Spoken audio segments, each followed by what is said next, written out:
If you love games like Factorio or Satisfactory, then today I have a game for you that offers a different take on factory automation with a touch of adventure, creature collecting, and a lot of charm. Now, don't let the cute graphics fool you. While you can definitely approach this casually and relaxing, you can also go all out, constructing the most complex and efficient construction chains that take a lot of work and time to set up. And it is super satisfying having this army of little helpers called Sparks operating your structures and transporting materials for maximum efficiency.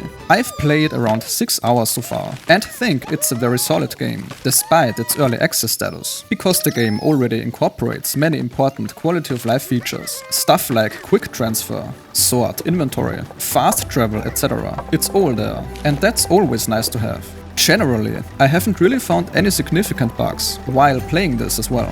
Now let me tell you what you're most interested in, and that's what this game has to offer in terms of gameplay.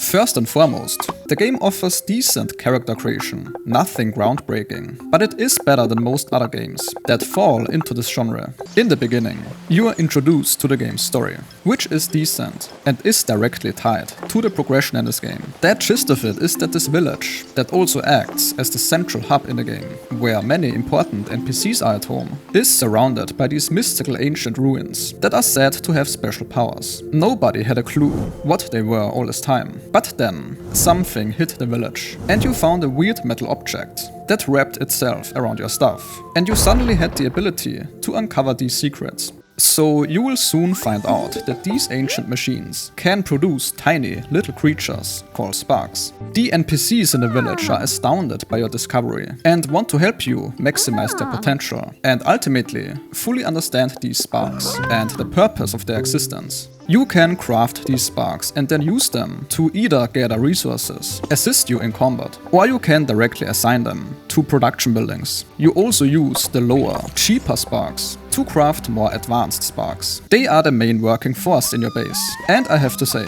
they work pretty much flawlessly.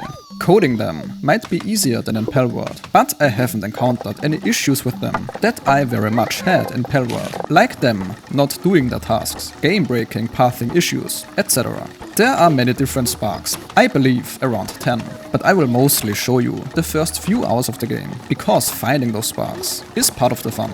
Most of them have a special kind of skill that they excel at. For example, some are just good all-rounders, some are best used in production buildings, while others are better at combat or gathering specific resources. The NPCs in a town offer the typical services like trading, upgrades, new blueprints, recipes, buildings and so on. Once again, trying to not spoil too much here.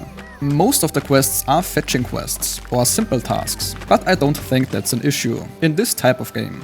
It's pretty hilarious how you command your Sparks around, because you simply throw them like a football and they will automatically recognize what you want them to do. Throw them at a bush and they will collect its leaves, or throw them at a building and they will start working in that. This works really well.